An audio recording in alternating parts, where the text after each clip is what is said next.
बड़ा दिलचस्प वाक़या है एक इंडियन नर्स का अनोखा कारनामा।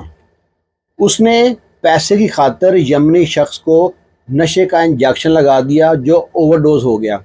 उसके बाद वो जब मर गया यमनी, तो उसकी लाश को छुपाने के लिए उसके टोटे किए, टोटे करके पानी की टंकी में डाल दिया और वो ये समझती थी कि मैं बच जाऊँगी। अब वो कानून की हिरासत में आ चुकी है। उसको 16 जुलाई को एक बड़े से मैदान में खड़ा करके रज़ाई में लपेट के, कंबल में लपेट के गोलियां मार दी जाएंगी। ये यमन का कानून है। बिस्मिल्लाहिर्रहमानिर्रहीम, अस्सलाम वालेकुम। इस नर्स ने जब नर्सिंग का कोर्स मुकम्मल किया इंडिया में, तो अपने बेहतर मुस्तकबिल के लिए बहुत जगह पे ट्राई किया। इसको जॉब की ऑफ़र आती है यमन से। उस वक्त यमन के हालात बड़े अच्छे थे। ये यमन चली जाती है। यमन का शहर है सना, वहाँ पे हॉस्पिटल में जॉब कर रही है। और वहाँ पे जॉब करते इसका एक ही प्लान था कि कहीं मैं अपना क्लिनिक खोल लूँ। जिस तरह सऊदी अरब में आपको काम के लिए अरबी शहरी चाहिए होता है, कफ़ील सिस्टम, ऐसे ही यमन में भी आपको यमनी शहरी चाहिए होता है। उसके नाम पे आप कारोबार कर सकते हैं। अब ये वहाँ पे एक पेशेंट आता था, उसके साथ एक लड़का आता था। उससे जो नर्स है ना, इसने देखा ये बंदा मेरे काम का है, उससे सलाम दुआ बनानी शुरू कर दी। वो लड़का ना तंबक रखता था। जिस तरह पाकिस्तान में पठान भाई नस्वार रखते हैं ना, ऐसी एक तंबक होता है, वो मुंह पे रखते हैं। वो काफ़ी बड़ा गोला बना कर रखते हैं, मुंह फूला रहता है। ये नर्स पूछती है तुम ये क्या रखते हो? ये कहता है ये तंबक होता है, इससे थोड़ा नशा होता है। अब ये नर्स ये फ्री हो चुका था। नर्स से कहता है कोई इसके मुतबादल को मेडिसिन को इंजेक्शन नहीं है। नर्स कहती है। अब ये नर्स से दोस्ती हो गई थी, नर्स को इंजेक्शन लगाती थी। अब नर्स यहाँ पे पहले अकेली थी। अब इसकी शादी की उम्र हो गई थी। घर वालों ने रिश्ता देख रखा था। ये जाती है इंडिया, शादी करती है। इसका शोहर था इंडिया में, ऑटो रिक्शा चलाता था।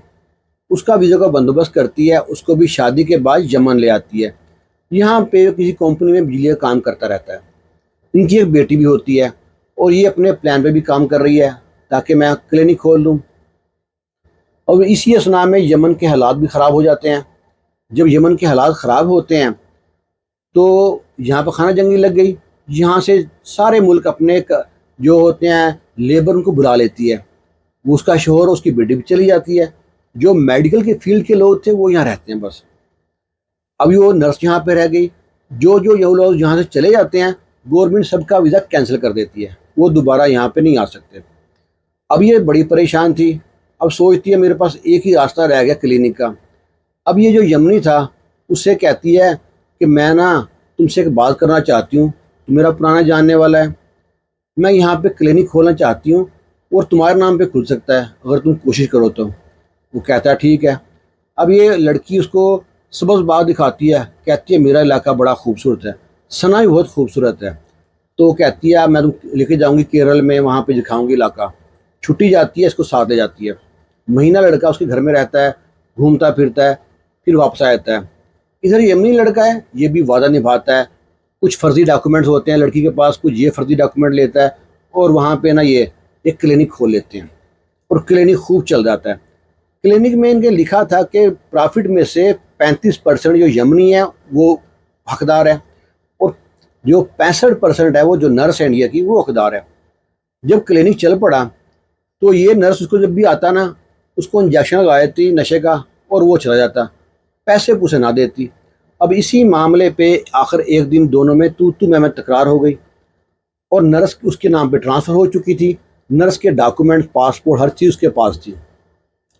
अब नर्स को डर था कि ये कहीं उनको नुकसान ना पहुंचा दे, तो उसे डॉक्यूमेंट मांगती, ये उससे पैसे मांगता। आखिर नर्स ने तंग आकर ना पुलिस में रिपोर्ट कर दी कि मुझे यमनी शहरी है, फिजिकल भी तंग करता है, वैसे भी टॉर्चर करता है।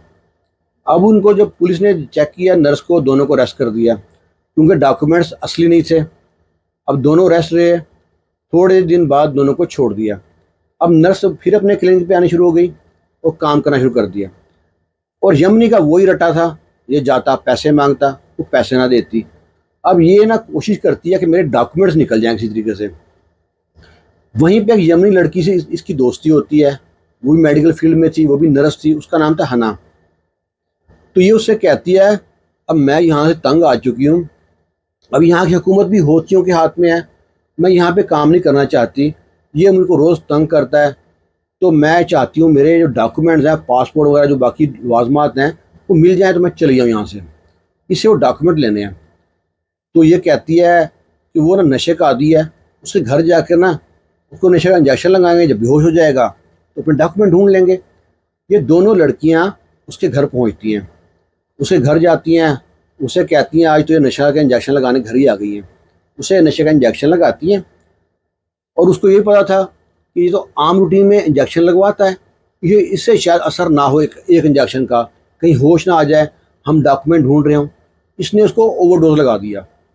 अब ओवरडोज लगा दिया और ये एक्सपायर हो चुका है। अब लड़कियों को कोई पता नहीं है, ये सारा घर उथल पुथल करके अपने पासपोर्ट डॉक्यूमेंट ढूंढ रही हैं और डॉक्यूमेंट ना मिले। अब इतने में लड़की कहती है यार चेक तो करो, ये लगता है एक्सपायर हो गया। जब चेक किया तो वाकई एक्सपायर हो गया। अब लड़कियों की हिम्मत देखो, लड़कियों ने वहाँ पे हार नहीं मानी। अब लाश को ठिकाने लगाने के लिए सोचा क्या करें क्या करें। उनको नज़र आता है पानी का टैंक। अब उसमें डालने के लिए उसको पीस पीस करते हैं, पानी के टैंक में डाल देते हैं और वहाँ से बगैर अपने डॉक्यूमेंट लिए भाग जाती हैं। अब बड़ी परेशान थी क्या होगा। अब जब डॉक्यूमेंट कुछ किसी ने भी नल खोला तो वहाँ से जो खून आया, सब परेशान। जब टैंक में जाके देखा तो लाश पड़ी है।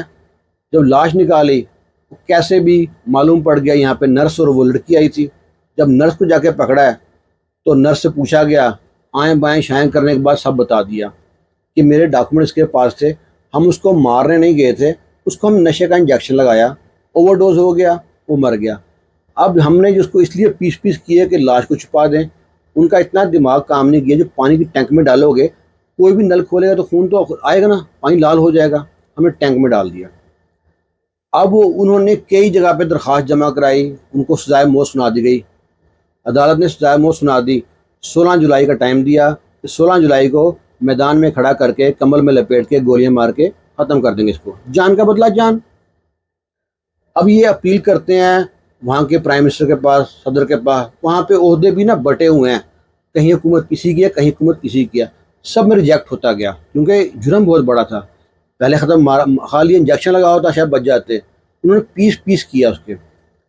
इन्होंने फिर इंडिया में जितने भी अदारे हैं सबसे रब्ता किया, उसके शोहर ने, उसके ख़ानदान वालों ने, माँ बाप ने, जितने भी लोग हैं, सब ने गवर्नमेंट से अपील किया, यहाँ बड़े बड़े लोगों से अपील किया। उन लोगों में से बड़े बड़े ऐसे लोग थे, इनसे जाके मिले, इनसे कहा हम आपको 10 लाख, जो 10 लाख डॉलर हैं वो देंगे, करोड़ों रुपये बनते हैं। नहीं माने। आपको जिस मुल्क में कहते हैं वहाँ की नेशनलिटी ले देते हैं, वो नहीं माने। और बहुत से उनके ऑफ़र किए हैं लेकिन अभी तक तो नहीं माने। अगर मान जाएं तो ये बच जाएगी, नहीं माने तो 16 जुलाई को पब्लिक के सामने ला के कम्बल में लपेट गोलियां मार दी जाएंगी। अब आजकल औरतों पर भी क्या यकीन करें, वो भी ये काम करते डरती नहीं है। किस तरह मर्द बंदे के पीस पीस किए, हैरानगी है। इस वाक़ये का बड़ा चर्चा होता है इंडिया में। आपके सामने ये वाक़या रखा है, कुछ कमी पेशी ऊपर नीचे हो गई हो तो मदद खाएं। आपकी राय चाहते हैं इसके बारे में कि नर्स को सज़ा मिलनी चाहिए या नहीं मिलनी चाहिए। खुश रहें, शाद रहें, आबाद रहें। अल्लाह हाफ़िज़।